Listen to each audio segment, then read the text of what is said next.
The fight for St. Lo, July 3rd to 18th. St. Lo itself, disfigured and lifeless, became a memorial to those who had suffered and died in the Battle of the Hedgerows. The U.S. Army in World War II, breakout and pursuit. To cover the American moves in the West in July, we must now go back to the end of June, after the U.S. 7th Corps had taken Cherbourg.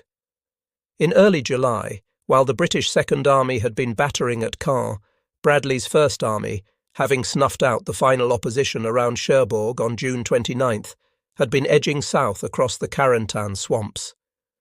With 4 corps from the west, the 8th, 7th, 19th and 5th, Bradley was now preparing to take up a line between Caumont and Coutances, a position that would be the start line for the move up to the eventual breakout, as defined in Montgomery's directive of June 30th. This breakout would take the U.S. armies south to the Loire and west into Brittany, once Patton's Third Army was deployed in the bridgehead, but the road to Brittany and the Loire was barred by the town of St. Lo. Before Bradley could make his breakout, it was first necessary to take St. Lo. As elsewhere, the necessary steps towards this end had fallen behind schedule.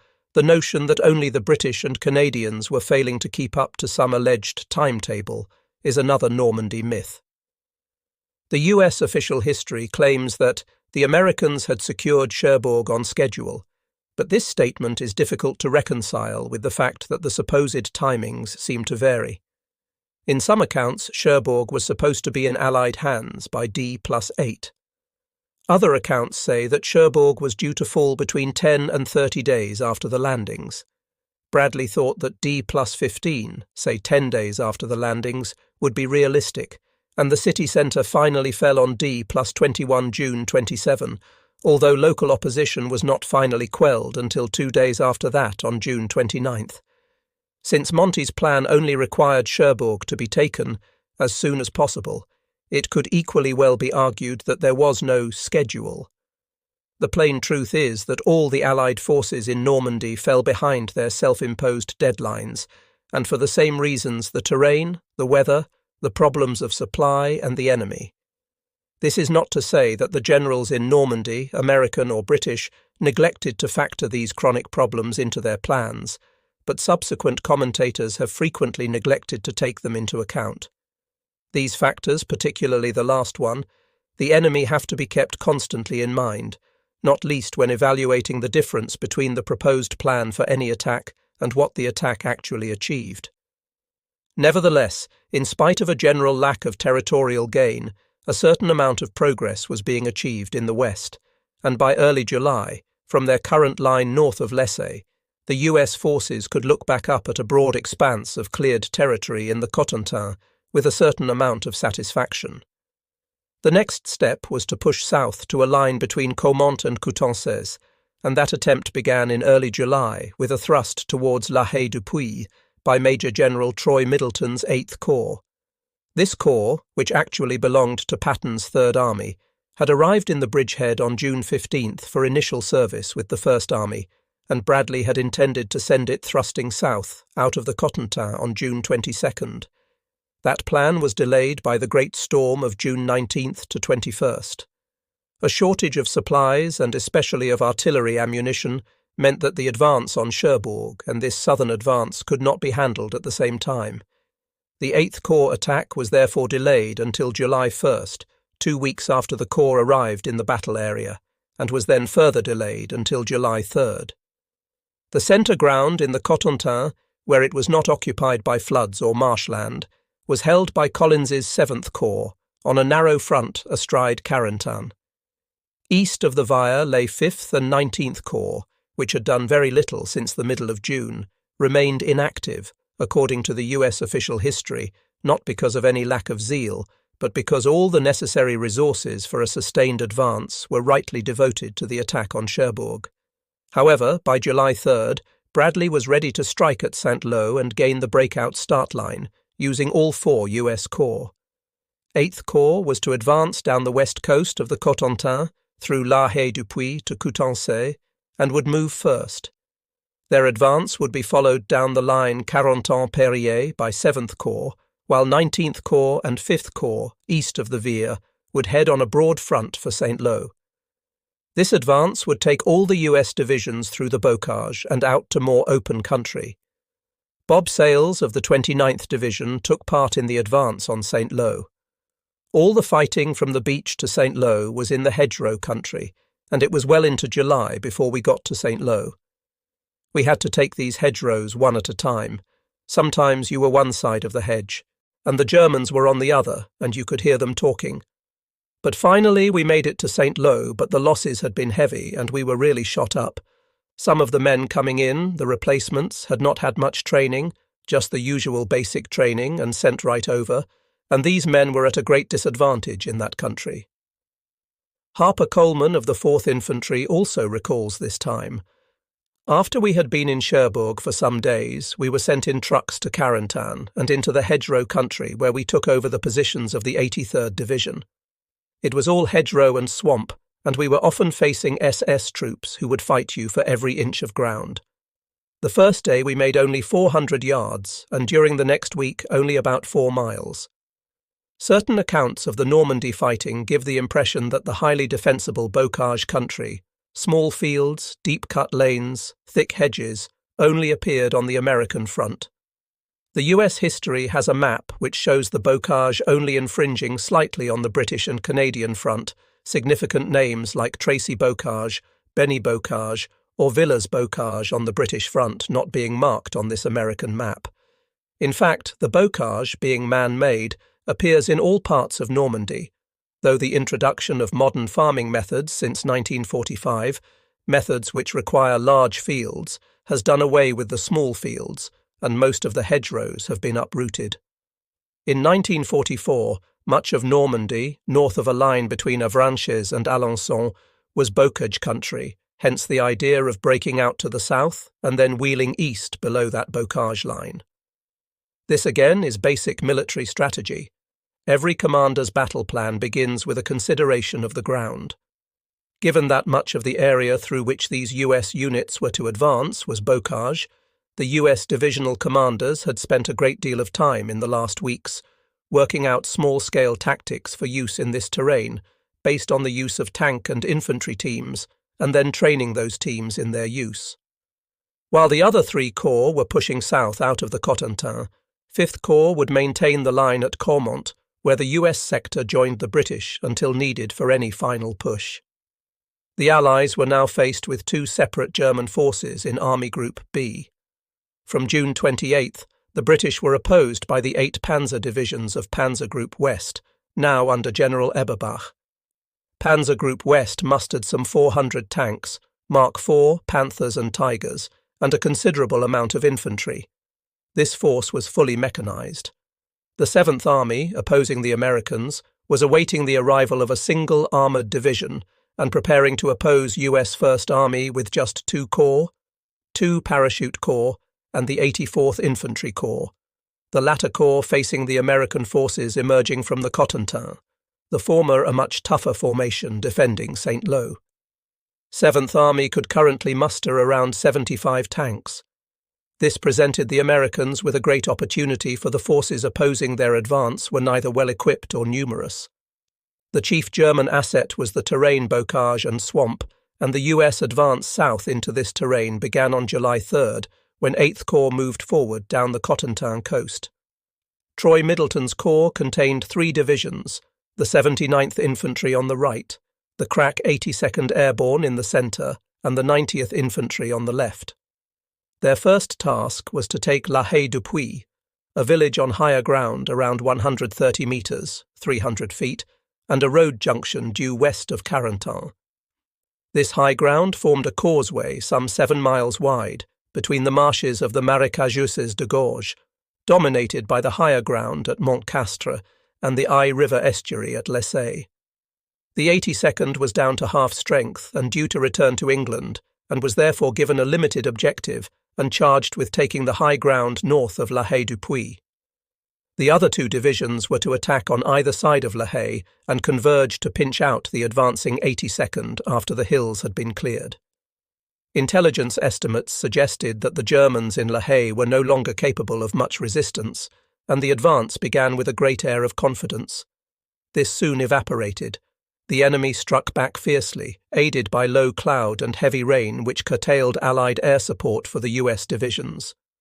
The advancing Americans soon discovered that the La Haye du Puy position was extremely strong and held in depth a hard nut to crack. Mines, artillery fire, tenacious infantrymen well supplied with automatic weapons, all played a part in holding up the US advance. Getting onto the high, dry ground north of La Haye du Puy, some 3 miles from the US front line of July 2nd, took 5 full days. On July 7th, the 3 attacking divisions were still heavily engaged, although the defending force at La Haye du Puy, drawn from the 91st Infantry Division, amounted to no more than 150 men, but their tenacious resistance was buttressed by heavy flanking fire from German forces on Montcastre. This continued resistance prevented the early relief of the 82nd Airborne Division. The division was eventually relieved by the newly arrived 8th Division after the American paratroopers had rounded off their brilliant performance in Normandy by taking the Poterie Ridge north of La Haye du Puy and wiping out the defenders. By the time they pulled out, the 82nd Airborne had taken heavy losses. The 325th Glider Infantry Regiment, which had 55 officers and 1,245 men on July 2nd, had only 41 officers and 956 men left 3 days later. The capture of La Haye du Puy was then entrusted to the 79th Division, which elected to attack the town with armour and a battalion of infantry, supported by plenty of artillery and tank destroyers. This support proved necessary for the German company defending La Haye du Puy, put up a savage resistance throughout July 8th, and the town by then a ruin did not finally fall until noon on the following day. The 82nd Airborne, as usual, had done extremely well, but the other divisions of Middleton's Corps, the 90th and 79th, had been less fortunate. The travails of the 90th Division in the early fighting have already been recorded, and matters had hardly improved. This was compounded by the need for the 90th Division to take Montcastre, a low hill east of La Haye du Puy, which the German soldiers were most anxious to retain. In the process of doing so, they gave the 90th Division one hell of a beating. On the first day of the attack, July 3rd, the 90th advanced less than a mile and took 600 casualties a figure, which tends to suggest that whatever was wrong with the 90th Infantry Division, it was not a lack of courage. One of the 90's regiments, the 358th Infantry, was taken in the flank by self-propelled guns, and the advancing battalions were then struck by shell fire, machine gun fire, tanks and infantry, which halted the regiment in the hamlet of Les Sablons, just north of the Maracajou's marshes, from which they had to be extricated later that day. The 359th Infantry got going after a 10-minute barrage from their supporting artillery, but were halted by German fire from Montcastre after only a few hundred yards and did not move again. Clearly, the key to the advance of the 90th Division was possession of Montcastre on their right flank. The fight for that position continued on July 4th with a further loss of men, even more than on the previous day, and still no ground was taken. On July 5th, the 357th Infantry Regiment took up the battle for Montcastre and managed a useful gain, getting on to the north slopes of the hill. By July 6th, the 90th Division had managed to get 4 battalions onto the hill and take a high point on the ridgeline, Hill 122.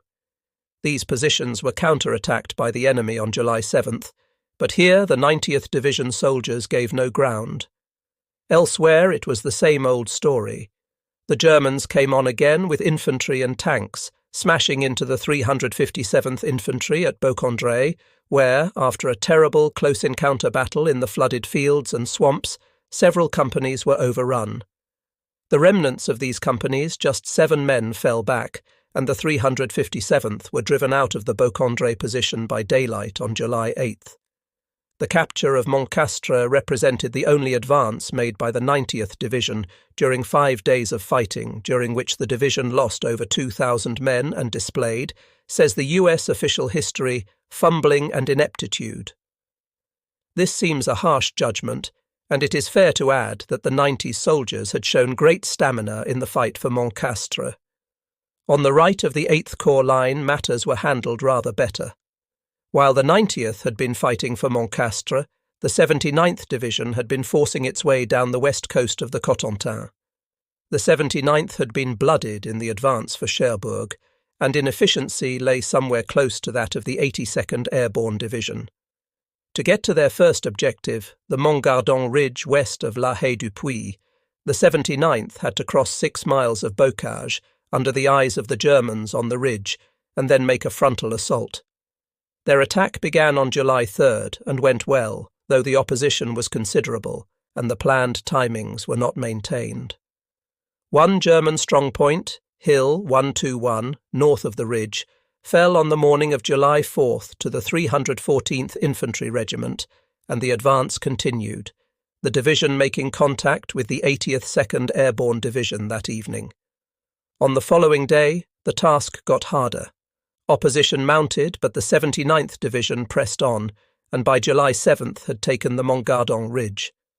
Hanging on to the ridge would be a different matter, for the German forces at La Haye had been reinforced with small elements of 2 SS Panzer Division, the notorious Das Reich, which had just arrived in the bridgehead from Toulouse.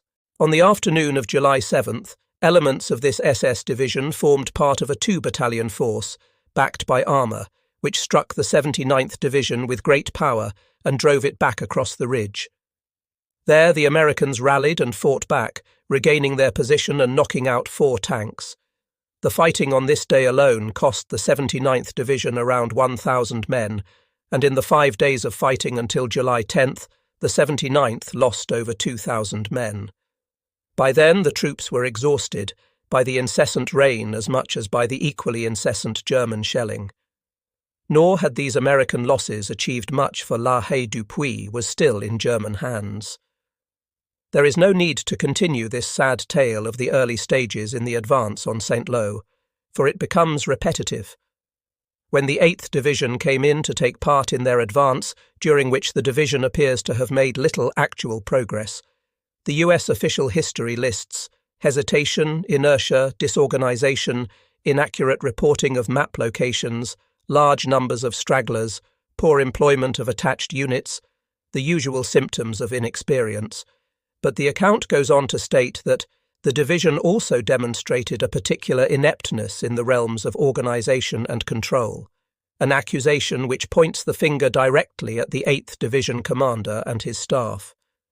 Clearly, the US 8th Corps was in some difficulty hacking a path towards Saint-Lô, and Major General Middleton reacted by sacking the commander of the 8th Division and several regimental commanders. General Ludrum, the commander of the 90th Division, was also replaced. This action demonstrates a difference between the American and British methods. The British tended to hang on to failing commanders too long. The US Army tended to sack failing commanders rather too quickly. According to the US official history, Major General William C. McMahon, the 8th Division commander, had one of the best trained divisions in the European theatre, and yet after just 4 days in battlefield command, General McMahon was sacked. Had he been given the chance to play himself in and get used to the situation, he might have done very well. In spite of the claims made for the 8th Division's battlefield readiness, the fundamental problem with these US forces at this time appears to be one of training. The hedgerow country was dense and claustrophobic, where visibility was rarely more than a few yards. Fighting forward called for first-class infantry skills, especially in fieldcraft and snap shooting by the infantry, who needed mortars and automatic weapons above the usual scale and plenty of support from tanks and engineers, the latter to clear mines. This close country also caused command difficulties, for it was hard for the commanders to get reliable information on what was going on or plot the position of their units on the map. The hedgerow country prevented the deployment of American muscle and firepower. Until they got out of it, the US troops and their commanders were at a considerable disadvantage, one which should not be either underestimated or blamed on any lack of commitment or courage by the front-line American soldier. Nor were the senior officers reluctant to go forward. In these early battles, Brigadier General Nelson M. Walker of the 8th Division was killed in the front line when leading an infantry battalion forward for an attack.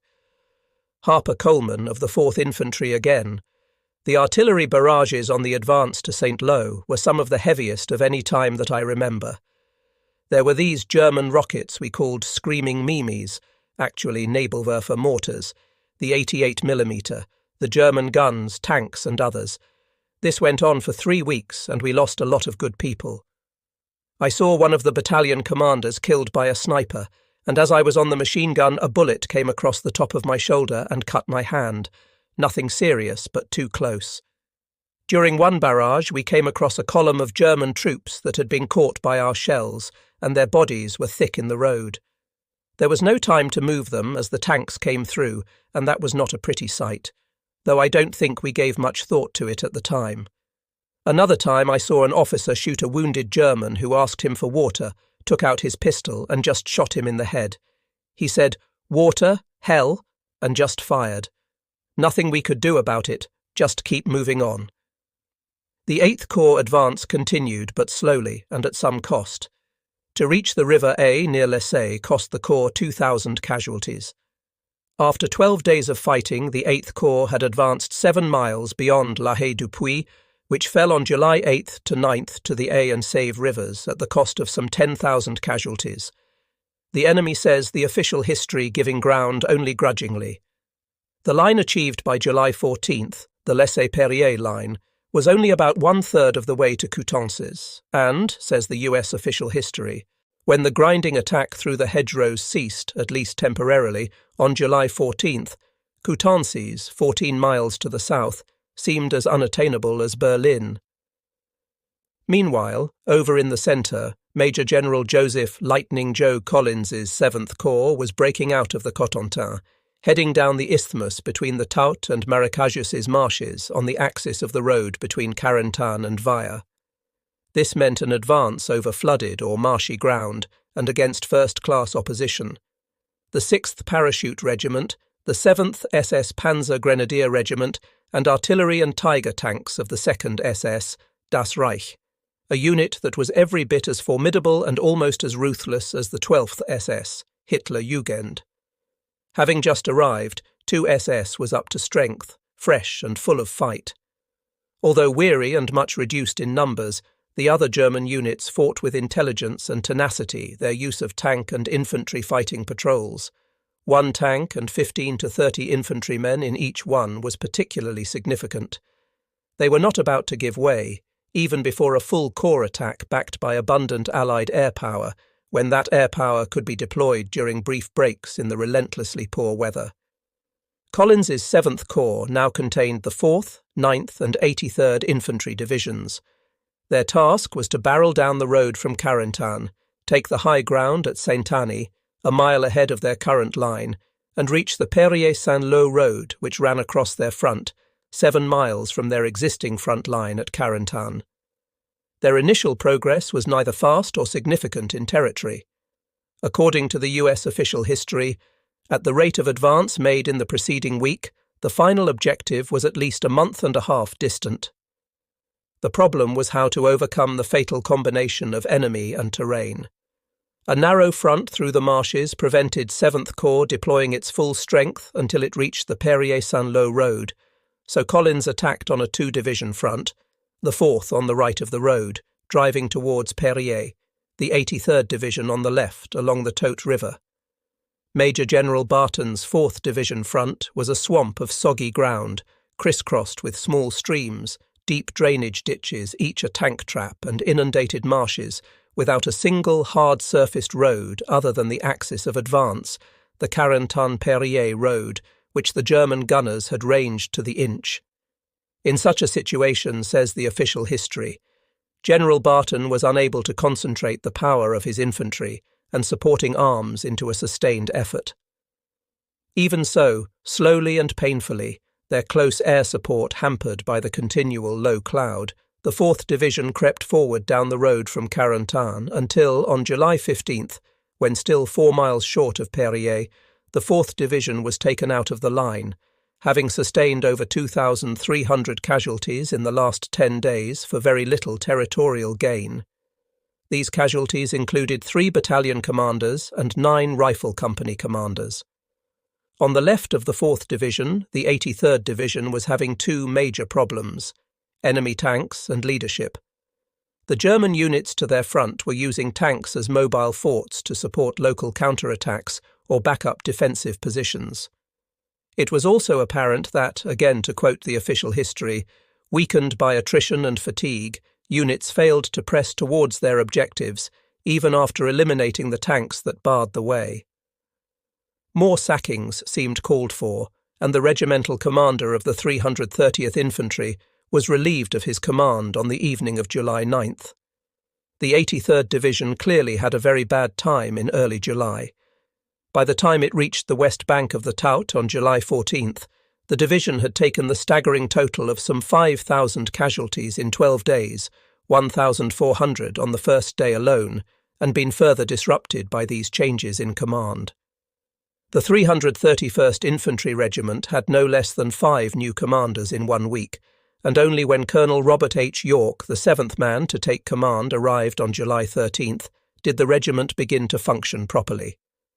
The US official history devotes a full page to the various failings of the 83rd Division in the first days of this offensive, but also records that by July 7th the division was beginning to find its feet, and General Collins was able to remark that on the whole the 83rd Division had done pretty well. Even so, by July 15th, German resistance had brought the US advance in the Carentan-Perrier Isthmus to a halt. Clearly, the German forces opposing 7th and 8th Corps had resisted stubbornly, caused heavy losses, and only fallen back when unable to sustain their positions. Against General Corlitt's 19th Corps, on the right flank of Joe Collins's 7th Corps, their resistance was equally fierce. Corlitt had a small corps of 2 divisions, the 30th Infantry and the veteran 29th Infantry Division, the latter back in the line after a short rest and considerable reinforcement. Bob Sales of B Company, 116th Infantry Regiment, 29th Division, was still with them. The fighting in the hedgerow country was fierce, the worst I had seen to this time. One morning a sniper hit several of our men, and I managed to pick him up. I knew where he was, and I spent 2 hours working my way behind him in a sunken road. When I got up to him, moving slow, until I was maybe 50 feet from him, and then I laid that M1 rifle on him and put a whole clip into him, and he fell over and rolled back into that road, dying. He made that he wanted a cigarette, and I gave him one, put it in his mouth, but he died in the next couple of minutes. I went through his pockets and found a picture of him, which I still have. He was a young boy, 16 or 17 years old, and had been decorated and was an SS, determined to fight to the death, which for him came early. Snipers were bad. They can kill many men in a day with one of those rifles and a good scope. Then there was the 88mm. That was a devastating gun, and their tanks were big all the way to St. Lo. It was hard going. Corlitt's corps was soon to be reinforced by the 35th Infantry Division, which had just arrived in the bridgehead. Before the advance on St. Lo began, his existing divisions held the line astride the River Vire, which split the corps in two and placed the left-hand division, the 29th Infantry, some distance in advance of the 30th Division. The 19th Corps' task was to take the Coutances-Saint-Lô-Bayeux road between the villages of Saint-Gilles and Saint-André-l'Épine and the high ground southwest and northwest of Saint-Lô. Since their advance was split by the Vire, it is as well to consider the divisional tasks separately, beginning with the 30th Division. The first problem for the division was to cross the Vire-Taut Canal. This was not deep, and the troops could wade, but it was a considerable obstacle to their supporting tanks, as was the marshy ground beyond. The Vire further south was a far more serious problem, 60 feet wide, hidden behind high banks and from 9 to 14 feet deep. On the other hand, the Vire could be crossed in assault boats, which might well be quicker than wading across the canal. Careful preparations were made to tackle both obstacles, and the 30th Division attacked at 3 a.m. on July 7th and met very little opposition, at least to begin with. This was sheer luck. The defending unit here should have been the 17th Panzer Grenadier Regiment, but this had been taken away to oppose the attack of the 7th Corps at Perrier. The only forces left were from Kampfgruppe Heinz, A Kampfgruppe is equivalent to a British brigade group or a US combat command, basically an infantry brigade, reinforced with some artillery and armour. This force, small as it was, had the advantage of terrain and knew well how to use it. The Vire was crossed in assault boats before 10 a.m. The bridge at Erel was taken, tanks and tank destroyers got across, and apart from poor weather which grounded the expected air support, all was going well. By the afternoon, 6 American battalions from the 3 regiments were across the Vire and into a bridgehead at the village of Saint-Jean-de-Day. This was deep in the hedgerow country, but 19th Corps were doing well, and the troops kept pushing on. To help them to carry on doing so, Bradley gave Corlett the 3rd Armoured Division from Army Reserve, and Corlett told the 3rd Armoured Commander to cross the Vire at Erel and get onto the high ground east of St. Lo. If the 2 corps on the right of 1st Army had stalled, it appeared that 19th Corps were getting quickly into their stride, having taken fewer than 300 casualties on the first day and pushing ahead with skill and speed. Then the Germans counterattacked. This 19th advance, if it continued, would soon outflank the German units holding up the advance of 8th Corps at La Haye-du-Puy and in 5th Corps, the Caumont-Saint-Lô sector. It was therefore essential for the Germans not merely to contain Corlett's advance, but to push 19th Corps back. The Germans north of St. Lo were rapidly reinforced, and by July 9th consisted of elements of the 17th SS Panzer Grenadiers, all that could be spared from the Tauta River line, a battle group of tanks and infantry, Kampfgruppe Heinz, and units from the 2nd Parachute Corps and 2nd SS Panzer. This was still not enough, so on July 9th, following the fall of Caen, Rommel sent Panzer Lehr west with orders to mount a major counterattack against the American line in the bridgehead west of the Vire. This move by Panzer Lehr would take several days, and meanwhile 19th Corps pushed on. There was now, however, a small but growing problem in the American camp, a difference of opinion between the Corps commander, General Corlett, and one of his divisional commanders, on exactly what 19th Corps were trying to do. General Corlett wanted to get the 3rd Armoured Division into the lead, back it with the 30th Division, and take the high ground east of St. Lo. Unfortunately, General Corlett was now ill and confined to bed, and when he told Major General Leroy Watson, commanding the 3rd Armoured Division, to cross the Vire and keep going, he neglected to tell him where to stop. General Bradley had only anticipated a build-up of forces in the bridgehead across the Vire, not an all-out advance on St. Lo by one division of the 19th Corps. Order and counter-order inevitably lead to disorder, and taking St. Lo clearly called for a major effort. Chaos therefore took over when Combat Command B of the 3rd Armoured and the 30th Infantry Division set out for St. Lo on July 8th and ran headlong into 2 SS Panzer Division. On the morning of July 9th, units of 2 SS struck the 30th Division near Le Désert, southwest of Saint-Jean-de-Day. Although the first German attack was driven off, they soon came back and brought the American advance to a halt, knocking out a number of tanks and causing a certain amount of alarm and despondency in the ranks of the 30th Division. This confusion seems to have continued and was aided by an Allied airstrike which strafed some tanks of Combat Command B, but luckily did no damage. The 19th Corps advance went on, but was no longer going as planned. Further delays and confusion led to more sackings.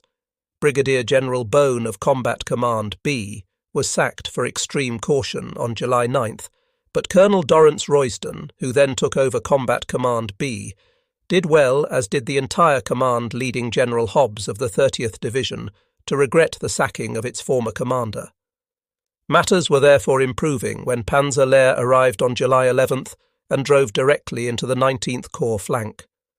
19th Corps had now been effectively reinforced by the arrival of the battle-hardened 9th Infantry Division, which had fought in North Africa, Sicily, and most recently at the taking of Cherbourg, and was regarded by General Eisenhower as one of the best combat divisions in the ETO.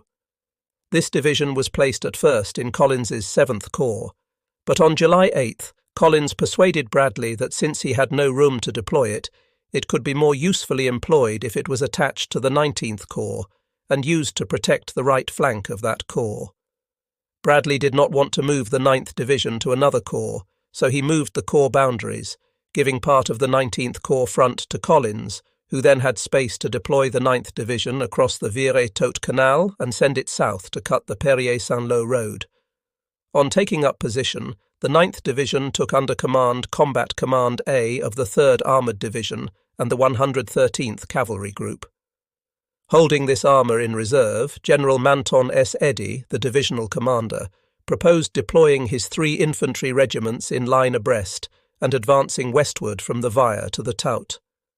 This advance by the 9th Division across the Vire-Tot Canal began on the morning of July 9th, after the ground ahead had been blasted by US bombers and artillery. The division still ran into immediate opposition, and 2 regiments could only manage to advance through a couple of hedgerows before coming to a halt. The 3rd Regiment did better and cleared a section of country between the Taut River and the Taut Canal, meeting little opposition or artillery fire. That night, German artillery fire began to fall on the 9th Division's positions, and patrols reported movement to their front, the sound of tank engines and of infantry digging in. The divisional staff, in their wisdom, decided that these sounds were those of the enemy retreating, and that the artillery fire was part of a bluff. This was also the view held at Bradley's 1st Army headquarters. The 9th Division and its supporting elements were therefore preparing to move forward again on the morning of July 11th, when, just before dawn, General Fritz Bayerlein's crack Panzer Lehr Division struck the 9th US Infantry Division with everything they had. Panzer Lehr had been reinforced for this attack by elements of the 17th SS Panzer Grenadiers, 2nd SS Panzer and various other units. Although tired and much reduced in tanks and manpower, these units were as ever still full of fight and gave valuable support to Bayerlein's attack. Bayerlein's plan was to put in a strong thrust towards the high ground overlooking the US positions at the Vire-et-Tot Canal and the Taut River, northeast of the village of Saint-Jean-de-Day, the Panzer Grenadiers riding on tanks.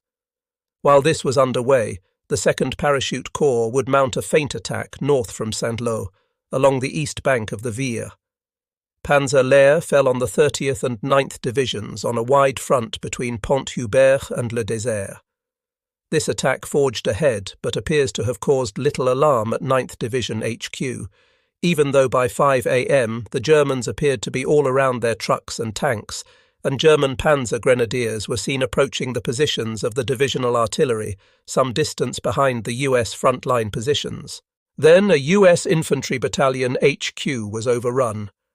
Only then did the 9th and 30th Divisional commanders grasp that they were being counter-attacked, at which point all the telephone lines from the regiments to division went dead.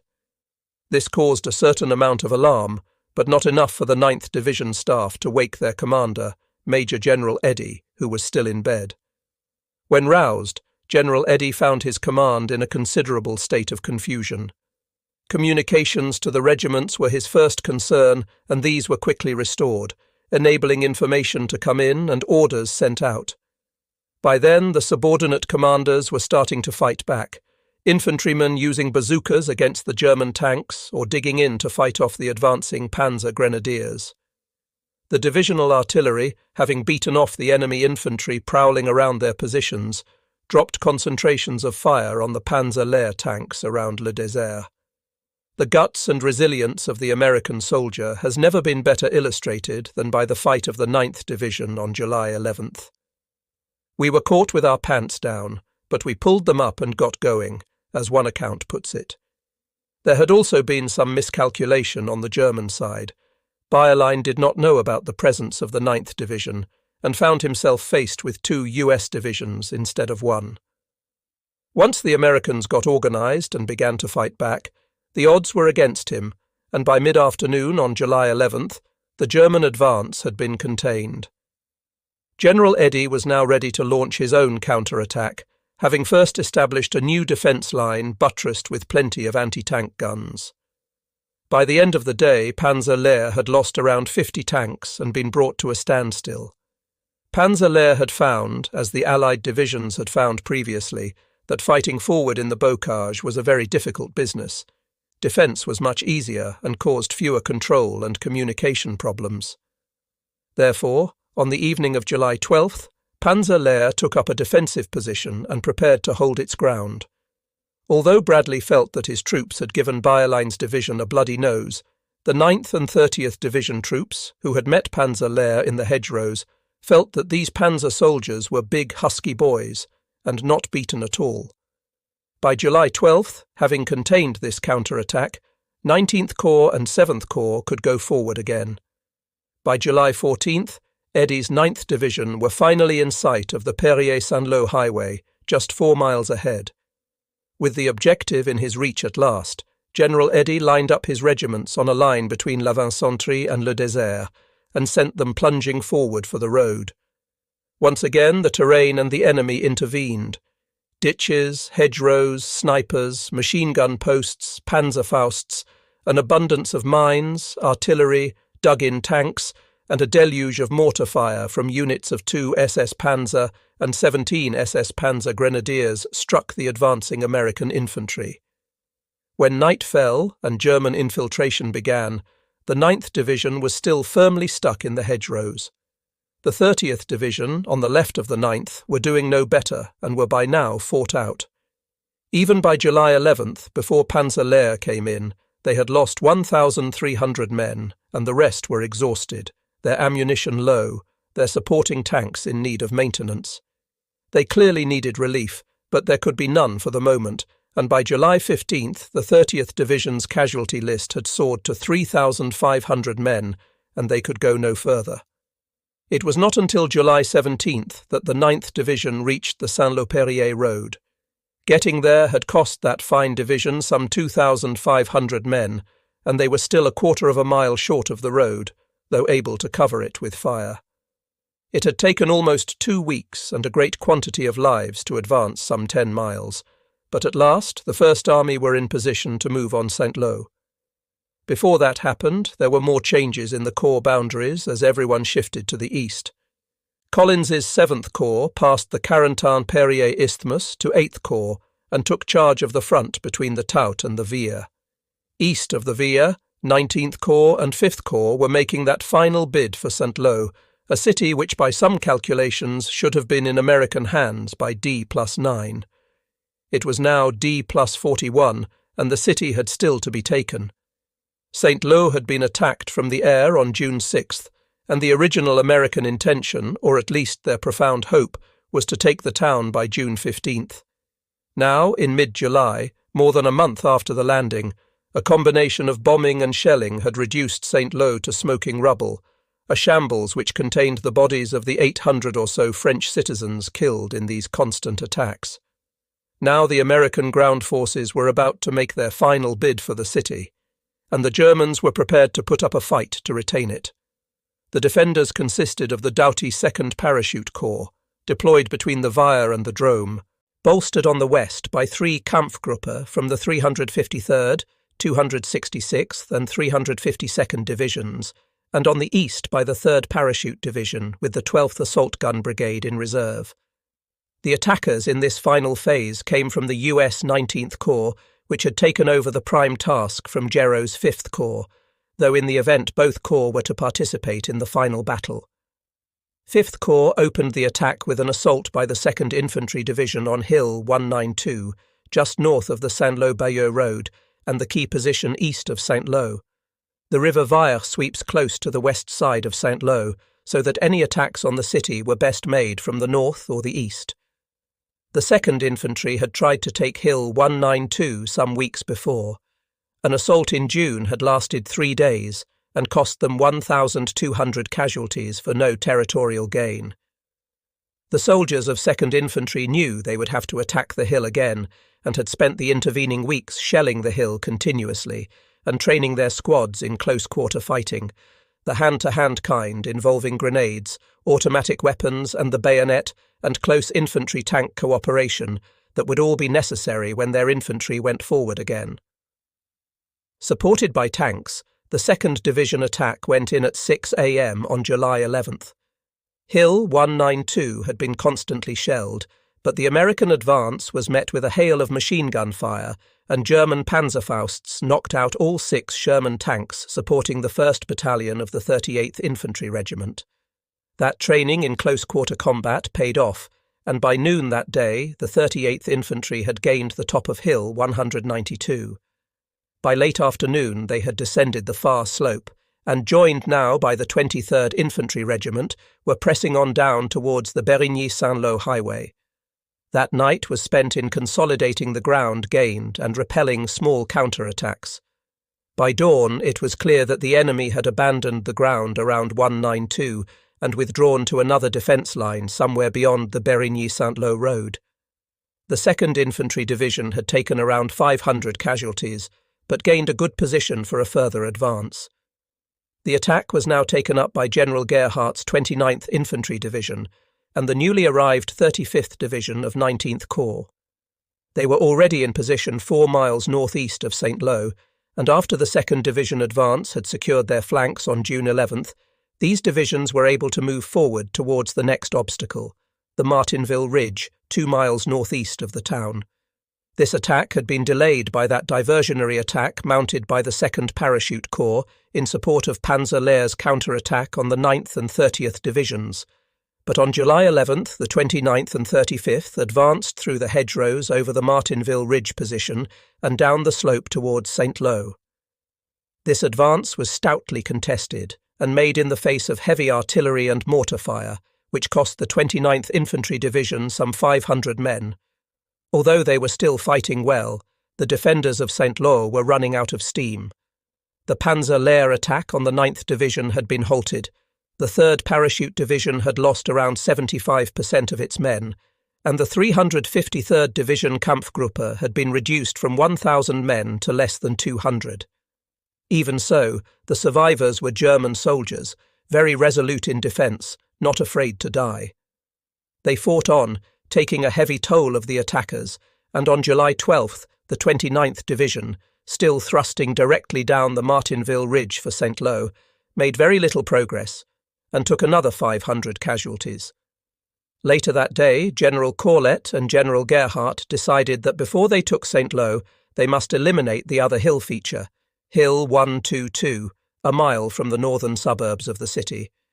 This view was reinforced when a thrust at the city by the 175th Infantry of the 29th Division, supported by tanks, was brought to a grinding halt by German artillery and tank fire directed from the hill. On July 13th, the task of taking Hill 122 was delegated to the 35th Division, which was given no time to survey the position and found it a hard nut to crack. Their attack began on July 14th, when the 137th Infantry Regiment advanced to the Saint-Lô-Pont-Herbert Road and loosened the grip held by the 352nd Division Kampfgruppe, which had suffered no less than 40 American attacks, large and small, in recent days, and was running out of men and ammunition. With resistance finally crumbling, the 35th Division formed a task force around the 135th Regiment, put it under the Assistant Divisional Commander, Brigadier General Seabury, and, on the night of July 15th, sent it against Hill 122. It was a mile uphill to the crest, but by midnight the task force were on the top and digging in to await the inevitable counterattack. The Germans put in 2 counterattacks on July 16th, and the second one, backed by artillery fire, almost succeeded in pushing the 35th Division off the hill. Somehow the American infantry hung on, supported by artillery and tanks and encouraged by the sight of Saint-Lô, which was now less than a mile away. At which point the focus of the advance switches back to the 29th Division. When the 29th Division halted on July 14th, Saint-Lô lay about 3 kilometres a mile and a half from their forward positions. The division went forward again on July 15th, striking first down the Isigny-Saint-Lô road and then along the crest of the Martinville Ridge. This advance was immediately opposed by the enemy, and in spite of support from fighter bombers of the US 9th Air Force, their attack here stalled for a while. Fortunately, 2 battalions of the 116th Infantry Regiment had made good progress onto the Martinville Ridge, and one of them, commanded by Major Sidney Bingham, pressed on without orders and only stopped when it had got to within a kilometre of the city. This put Bingham's battalion well outside the regimental lines, but it stayed firm, the nearest American unit to the city. As it held on, the Germans in St. Lo finally began to pull out. This was not before time. The American position in front of St. Lo in mid-July did not appear encouraging. By midnight, 11:59 p.m. on July 15th, the 35th Division were only just hanging on to Hill 122, while the 29th Division appeared to have been halted on the Martinville Ridge and on the Isigny-St. Lo highway. This situation did not improve on July 16th because both divisions were exhausted. It would have been good to relieve them and get fresh troops forward, but that would have meant delay and encouraged further German resistance. Besides, the 29th Division had fought towards St. Lo all the way from Omaha, and the city had always been their target. The Virginians of the Blue and the Grey felt they were entitled to the town which they had been battling towards with the remains of their strength for the last 6 days. Now, with any luck, one last shove might do it.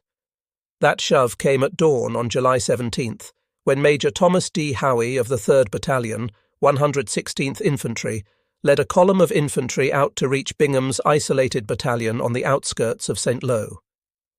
The regimental commander of the 116th Infantry hoped that these two battalions would have enough strength to push on into the town, but Bingham's battalion, short of men and ammunition, was too reduced for further effort.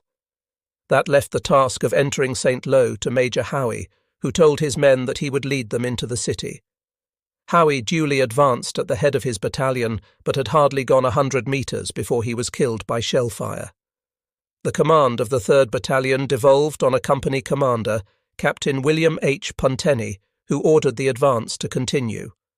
The 3rd Battalion pressed on until halted by mortar fire, and the Germans continued to attack these two isolated and much reduced American infantry battalions for the rest of the day. All attempts by the regiment or division to reach them failed, and contact was not re-established until early on the morning of July 18th. Early that morning, General Gerhardt of the 29th Division contacted General Bader of the 35th Division and told him he was going to try to push into St. Lo that day. "In that case, so will I," said Bader. Meanwhile, SS General Hauser of 7th Army had been in conversation with Army Group B, requesting permission to withdraw from St. Lo to the high ground south of the city. In spite of Hitler's orders forbidding any withdrawal, Army Group B told Hauser that he could take whatever action he saw fit.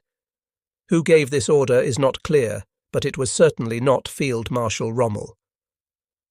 On the previous afternoon, July 17th, his staff car had been strafed by a roving Spitfire, and the Field Marshal was now en route to Germany, seriously injured and out of the war. The decision was eventually relayed back to Field Marshal von Kluge, but he had no reserves left to offer, and on the night of July 17th to 18th, the Germans began to withdraw from St. Lo.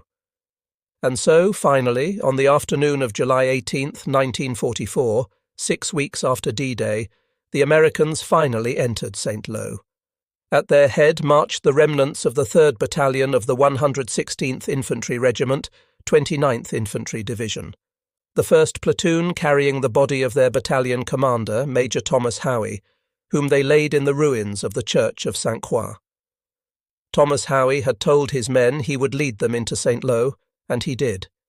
Goodwood, July 18th to 21st. We were now on the threshold of great events. We were ready to break out of the bridgehead. General B.L. Montgomery Normandy to the Baltic. The Goodwood battle took place at the crux of the entire Normandy campaign, caused a great deal of controversy, at the time and since, and requires some careful dissection if the various elements are to be fully understood. The first 2 points are that Operation Goodwood was linked with Operation Cobra, the US breakout at St. Lo, and was part of the strategic policy Montgomery had been following since shortly after D-Day the British to hold the eastern flank and pull the German armour onto that front, while the Americans built up their forces and broke out in the west. Since this strategy has frequently been misunderstood, misinterpreted or overlooked, it has to be pointed out yet again that this had always been the plan. Other than arguments about where the eventual hinge for the swing east might be, no one at the time disputed it, and in mid-July the bulk of the German armour were indeed facing the British around Caen. By the 3rd week of July, as related in the previous chapter, There were 8 German divisions facing the 15 divisions of the US First Army between Saint-Lô and the west coast of the Cotentin. Panzer Lehr, 2 SS Panzer, and 6 infantry divisions. Facing the British, on the shorter front from Caumont to Caen, were 7 strong panzer divisions, 1 SS Panzer, 2nd Panzer, 10th SS Panzer, 9th SS Panzer, 12th SS Panzer, 21 Panzer, and 116 Panzer, plus 5 infantry divisions, a total of 12 divisions, over half of them armoured and most of the armour SS. More than 600 German tanks faced the British and Canadians. Fewer than 200 tanks faced the Americans. This being so, it is rather surprising that it is still claimed that Montgomery intended to break out in the east, or is smeared by continuing odium for not breaking out, or for being cautious and too slow. If the strategic plan was to work, the people being too slow in July were the American units in the west who had fewer enemy to contend with. The German armour was in the east, the US forces had completed their build-up in the west where the breakout was to take place, and in the end did take place. So what was the reason for delay? This is not chauvinism. The US official history makes the same point. Writing on the advance to Saint-Lô, it sums up the result as follows. Heroic exertion seemed, on the surface, to have accomplished little. With 12 divisions, the First Army in 17 days had advanced only 7 miles in the region west of the Vire, and little more than half that distance east of the river. Not only was the distance gained disappointing, the newly established Lessay-Caumont line was less than satisfactory. The 8th Corps physically occupied neither Lessay nor Perrier. The 7th Corps did not actually possess the Perrier-Saint-Lô highway, and the city of Saint-Lô remained under enemy artillery and mortar fire for more than a week after its capture by the 19th Corps. To reach this position along the Lessay-Caumont line, the First Army had sustained approximately 40,000 casualties during July, of which 90% were infantrymen. The US history goes on to comment, "The majority of casualties were caused by shell fragments, while many men were now suffering from combat fatigue, which, though not always reported in the casualty returns, nevertheless totaled an additional 25 to 35% of the men physically wounded." The US history then compares the state of their forces with that of the enemy. The German troops were good, not invincible. The Wehrmacht units nevertheless had staying power, while SS forces and paratroopers were a breed apart.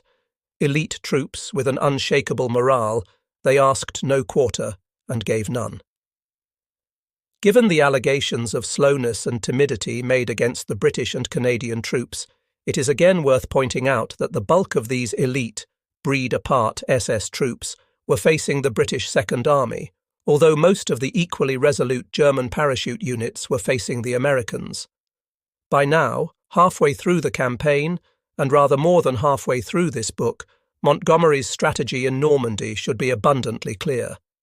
It was his mistake not to reiterate the details of this strategy at the time, and foolish later to argue that it had worked out in every respect, but the actions of the Allied armies since D-Day make his overall purpose obvious, and unlike words, these actions are irrefutable. The British Second Army had mounted a constant series of strong attacks at or around Caen since D-Day, and had thereby sucked in the German reserves, while the US First Army had captured first Cherbourg and eventually Saint-Lô. Everything was now ready for the next phase, the breakout. Cherbourg was coming on stream to provide a port for reinforcements and supplies, and the road from Saint-Lô to Perrier and Lessay in the west would provide Bradley with the start line for the Allied breakout, and provided there was an Allied breakout, only a chauvinist would complain about who made it. These British and US attacks on the east and west of the Allied line had either been coordinated to stretch the German line to its utmost, or where the shortages of fuel or artillery ammunition did not permit 2 offensives at the same time, had either followed each other in rapid succession or overlapped. In the end, this growing pressure caused the German line to snap. This had been the pattern of events since D-Day. It is hard to imagine that it was accidental or developed by the 2 army commanders, Bradley and Dempsey, without reference to the Allied ground force commander, General Montgomery. Although some American accounts seem to ignore his existence other than for the purposes of denigration, Montgomery was the field commander in Normandy, and it was his plan that Bradley and Dempsey were implementing with considerable success and no particular objections at the time. Now at last, the British had Caen and the Americans had St. Lo. This put the Allied forces in line for the breakout, but before moving on to the next major Allied efforts, Goodwood and Cobra, it is necessary to take a look at some of the other events taking place at this time, notably those affecting the Germans. The first, on July 17, 1944, was the wounding of Field Marshal Rommel in an Allied air attack. The battle on the Caen front had now reached a position south of the city, and the main German defence line lay astride the road to Falaise, on a position known as the Bourguebus Ridge, one of several German defence lines spanning the plain between Caen and Falaise. The Bourguebus Ridge was occupied by troops of the 1st SS Panzer, who were preparing to beat back the next Second Army thrust, and on the afternoon of July 17th, Rommel left his headquarters at La Roche-Guyon on the Seine to see how these preparations were coming on. Moving on Norman roads in daylight was extremely hazardous, and an account written at the time by one of the staff officers who accompanied Rommel speaks of seeing transport in flames and of the need to divert onto lanes and second-class roads, all this giving the Field Marshal a vivid first-hand demonstration of Allied air power. Getting across Normandy when the skies were full of Allied fighters required luck, and at the village of Sainte-Foy-de-Montgomery, south of Livarot, Erwin Rommel's always uncertain luck finally ran out. The aircraft spotter sitting on the back of Rommel's staff car reported that 2 RAF Spitfires were flying along the road in their direction, and the driver was ordered to increase speed and turn off onto a side road. Before they could reach it, one of the Spitfires, coming in at low level some 20 feet above the road, sighted the oncoming staff car and opened fire. Both the driver and Rommel were hit, the car overturned and the Field Marshal was thrown out. He lay in the road for some while until help could be found, and was then carried into Sainte-Foy. The attacking Spitfire was flown by a South African, squadron leader J.J. Leroux, who had 22 confirmed enemy aircraft to his credit. Squadron LDR Leroux was lost over the English Channel in September and never knew whom he had strafed near Caen that summer morning. Rommel's wounds were dressed by a pharmacist from Livarot, and he was then taken to a Luftwaffe hospital at Bernay before being sent back to Germany and hospitalized. He was out of the picture when, 3 days later, on July 20th, 1944, an attempt was made on the life of the German Führer, Adolf Hitler. Plots against the Führer were not new. Attempts had been made to put a bomb on his private aircraft or plant one at his headquarters, but all such attempts had either failed or been detected in the early stages by Himmler's security service, the SD. Those suspected of plotting against Hitler suffered a grisly fate in the cellars of the Gestapo headquarters in Berlin, but as the war situation deteriorated, certain officers, many of them members of the High Command, finally decided that Hitler must go.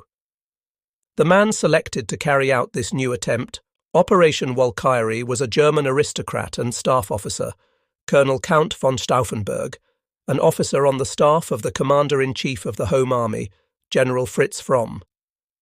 The assassination plan was elaborate and need not concern us, except that many of the figures who appear in these pages, including Rommel and von Kluge, were either involved in the plot itself or in preparing to move against the Nazis after Hitler was dead. The plot proceeded undetected, and around midday on July 20th, von Stauffenberg was able to place his briefcase containing a bomb under the table in Hitler's conference room at Rastenburg. At 12:30 p.m., the Führer and many of his staff, including Jodl and Keitel, entered the room and with a score of other staff officers gathered round the table to study the map. At that point, von Stauffenberg primed the bomb and left the room, claiming he needed to make a phone call. He was about 50 meters from the building when the bomb went off. The effect on the wooden building, which virtually disintegrated, led von Stauffenberg to believe that Hitler and his cronies must have been killed. He immediately flew to Berlin, while all over the Reich the other plotters proceeded to put the rest of the plan into execution, arresting SS officers and taking over command centres inside Germany and France. One of the people affected was Field Marshal von Kluge. He had known of the plot and, on hearing that it had succeeded, suggested an immediate halt to the V1 offensive and contact with the Allied commanders to discuss a ceasefire.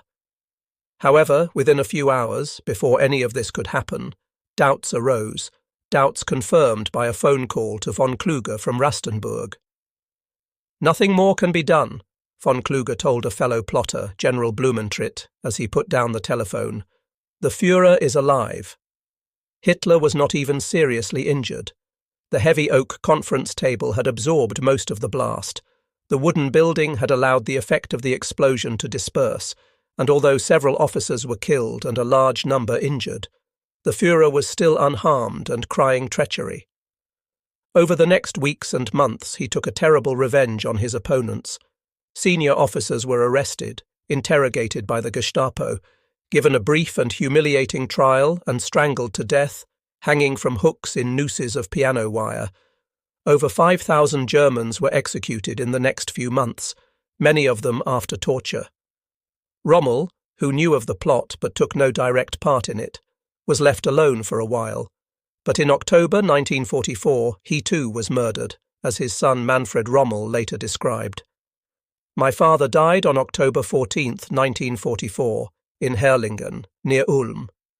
We lived in a house we had rented from the town of Ulm, and my father had himself brought there after being seriously wounded in Normandy in July. At the time I was 15 years old and serving as a Luftwaffe auxiliary in a home defence battery at Ulm. On the morning of October 14th, I went home for a spot of leave, and on arrival was told by my father that 2 generals from army personnel had said they would be calling at lunchtime in order to discuss his next posting. He thought he would be arrested that day, as the Gestapo had been keeping a 24-hour watch on the house for weeks. At about midday, the 2 generals arrived and asked to speak alone with my father, so my mother and I withdrew to the first floor. After a time, my father came upstairs and went first to my mother's room and then came into mine. He said both generals had, in Hitler's name, accused him of treason. They had brought poison with them, as Hitler was inviting him to kill himself. If he accepted this invitation, his family would not be subjected to the usual measures taken against a family for crimes committed by one of its members. He said he had decided to take this way out, as it was the most reasonable solution. He had no chance of receiving a trial. Hitler would not have him sentenced in public, as Hitler was afraid of the high esteem in which people held my dad. We would receive a telephone call in 20 minutes telling us he had died of a stroke. They wanted to give him a state funeral, either in Berlin or Ulm. He then gave me a few personal things and his keys. He was very calm. Then, together with his aide-de-camp, Herr Aldinger, and me, he left the house where both generals were expecting him, and we accompanied him through the garden to the road, where the car was waiting. 20 minutes after the car left, we had the phone call telling us that my father had had a stroke, and on being taken to the hospital in Ulm was found dead on arrival. The effect of the Hitler plot on the morale of the German soldiers in Normandy is hard to estimate. Whatever the worries or fears of the senior commanders as the search for conspirators came ever closer, and a film showing the trial and execution of some senior plotters was shown to troops all over Europe, the plot seems to have had little effect on the lower ranks or on their willingness to go on fighting. They had enough to do containing the Allied armies, for on the day the bomb went off at Rastenburg, they were into the 3rd day of a yet another British attack on the Caen front, Operation Goodwood. To trace the origins of Goodwood, we have to go back to that meeting between Montgomery, Bradley and Dempsey on June 30th, after the fall of Cherbourg. At that conference, it was agreed that the immediate task of the British Army was to hold the main enemy forces between Caen and Villers-Bocage, and develop operations for the capture of Caen, and the sooner the better. US First Army were to begin an offensive on the right flank on July 3rd, the drive on Saint-Lô, and then, as already described, pivoting on its left at Caumont eastwards to a general line Caumont-Vire-Mortain-Fougères. When this move was complete, the right-hand corps, 8th, should be turned westward into Brittany and directed on Rennes and Saint-Malo. Plans must now be prepared for the rest of General Bradley's command to direct a strong right wing on a wide sweep south of the Bocage country to successive objects as follows: A. Laval-Mayenne, B. Le Mans-Alençon. The US official history does not dispute this account, but also claims that, by July 11th, General Bradley had conceived the idea. 2 days later, the idea became the First Army's plan. It was called Cobra. Bradley may indeed have developed the plan for Cobra. As the commanding general of the forces employed, that was his duty, but it was certainly not Bradley who conceived the idea. This is a small point, but it should not be allowed to go unremarked, for it conceals a larger one: the connection between Cobra and Goodwood and the aims of the latter offensive. Goodwood began on July 18th, immediately after the First Army had advanced into St. Lo. The aims of Goodwood were similar to those of previous Second Army attacks: to tidy up the battlefield and finish any leftover business from the previous offensive, to keep the enemy armour occupied and write it down, and if possible to gain some ground. It should be noticed that the need to gain ground was the last objective. In his operational order for Goodwood, issued on July 15th, Montgomery is very specific on this point. 1. Object of this operation: to engage the German armour in battle and write it down to such an extent that it is of no further value to the Germans as a basis of the battle. To gain a bridgehead over the Orne through Caen, and thus to improve our positions on the western flank.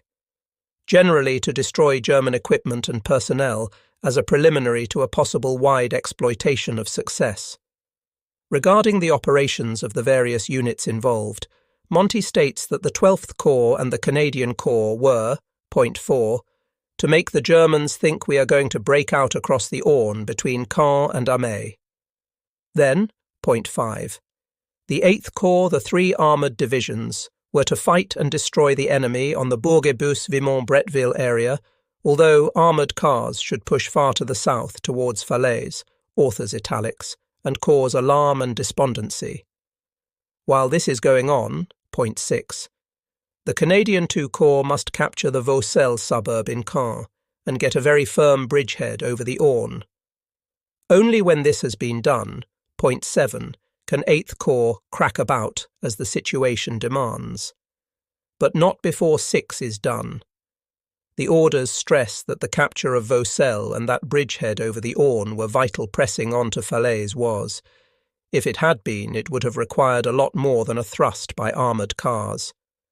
All this is laid out in the British official history, and there is nothing in any of this even hinting at the overrunning and holding of the Caen-Falaise plain or a breakout. Indeed, the word Falaise appears just once, in point 5 of the order, when Monty suggests that, if all goes well and the other objectives have been achieved, then armoured cars could push towards Falaise and spread alarm and despondency, in other words, to exploit any success. In view of the outcry at Chafe, where in spite of all the evidence the impression seems to have arisen that Monty was planning a breakout in the east, this fact should be noted and remembered. The US official history compounds this error when it states, as a hush fell over the American front after the capture of St. Lo, intense activity began in the British sector. The Second Army launched a strong attack, Goodwood, that promised the Allies an excellent chance of achieving a breakthrough. Had it succeeded, Cobra would probably have been unnecessary. Apart from confirming that Goodwood-Cobra were linked, this statement hardly stands close inspection and flies in the face of every move in the strategy the Allied armies had followed in Normandy so far.